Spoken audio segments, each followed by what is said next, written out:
جو غسل کے سلسلے میں آپ کی خدمت میں عرض کروں گا۔ آپ کو بتایا تھا کہ جب انسان حالت جنابت میں ہوتا ہے تو کلی کیے بغیر ذکر الہی کرنا مکروہ ہوتا ہے، لیکن یہ ایسا مکروہ نہیں ہے کہ اس میں انسان گنہگار ہو، بہتر ہے کہ کلی کر لی جائے۔ چنانچہ جب آپ باتھ روم میں داخل ہوں تو پہلے کلی کر لیں باہر ہی، اور بسم اللہ الرحمن الرحیم پڑھ کر پہلے باتھ روم میں داخل ہوتے ہوئے الٹا قدم رکھیے۔ داخل ہو جانے کے بعد آپ کو بتایا کہ اس کے بعد کوئی کلام نہیں کرنا ہے۔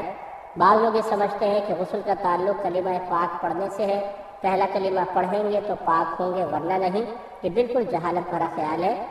باتھ روم میں جانے کے بعد اگر کپڑے پہنے ہوئے ہیں تب بھی ذکر الہی ممنوع ہے، کیونکہ وہ مقام مناسب نہیں ہے، اور کپڑے اتارے ہوئے ہوں تو دو قباحتیں ہو گئیں، ایک تو مقام غیر مناسب ہے ذکر الہی کے لیے، اور دوسرا ستر کھلے ہونے کی حالت میں کلام بلا ضرورت کرنا مکروہ ہوتا ہے۔ تو واش روم میں داخل ہونے کے بعد پھر کوئی ذکر نہیں کریں گے۔ کپڑے اتارنے کے بعد آپ نے بتایا تھا کہ احتیاط کریں کہ کعبۃ اللہ کی طرف نہ رخ ہو نہ پیٹھ ہو، یہی مستحب افضل ہے۔ پیٹھ کرنا، رخ کرنا یہ مکروہ ہوتا ہے، اس لیے ایسے رخ کھڑے ہو کہ نہ آپ کی پشت کعبۃ اللہ کی جانب ہو نہ آپ کا رخ کعبۃ اللہ کی جانب ہو، ادب اور احترام اسی میں ہے۔ اس کے بعد نیت کریں گے۔ نیت دل کے پختہ ارادے کو کہتے ہیں۔ آپ زبان سے کچھ بھی نہیں کہیں گے، بس دل میں ارادہ کر لیں کہ میں اللہ تبارک و تعالیٰ کی رضا کی خاطر غسل کر رہا ہوں، یا نماز کے قابل ہونے کے لیے غسل کر رہا ہوں، یا جنابت کو اللہ تعالیٰ کے حکم پر عمل پیرا ہوتے ہوئے جنابت کو دور کرنے کے لیے غسل کر رہا ہوں۔ بس دل میں آپ یہ نیت کریں گے تو یہ نیت ہو جائے گی۔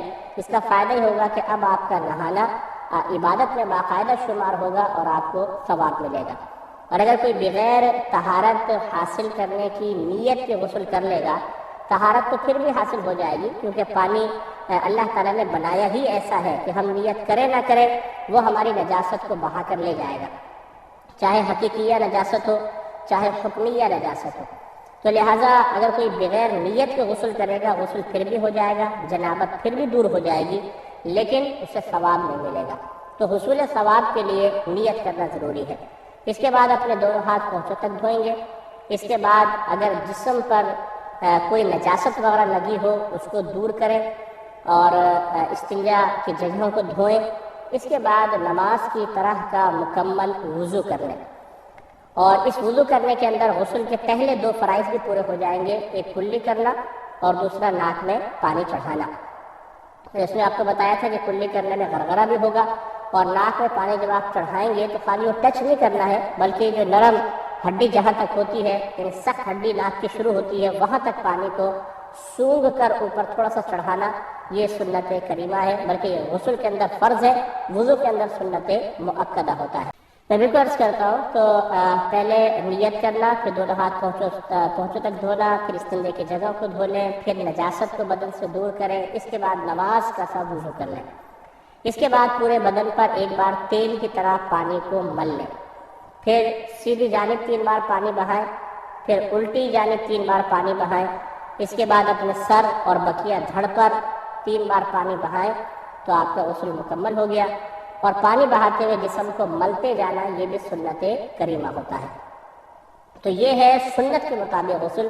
اگر کوئی اس کا لحاظ نہ کرے، مثال کے طور پہ شاور کھولا اور بس ڈال رہے پانی، پورا بدن اچھی طرح پانی بہا لیا، غسل اب بھی ہو جائے گا، لیکن اس ترتیب سے اگر غسل کریں گے تو انشاءاللہ سنت کا ثواب بھی ملے گا کہ ہر نبی کریم صلی اللہ علیہ وسلم کی ہر ادا اپنے اندر اللہ تبارک و تعالیٰ کی رضا کو پوشیدہ رکھے ہوئے ہے۔ اللہ تبارک و تعالیٰ نے اپنے حبیب کریم صلی اللہ علیہ وسلم کو جو کچھ طریقہ الہام فرمایا، طریقہ سکھایا، وہ سب سے بہترین طریقہ ہے۔ تو اگر اس ترتیب کو ملحوظ رکھ سکیں تو بہت ہی بہتر ہے کہ اسی ترتیب سے آپ غسل فرمائیں۔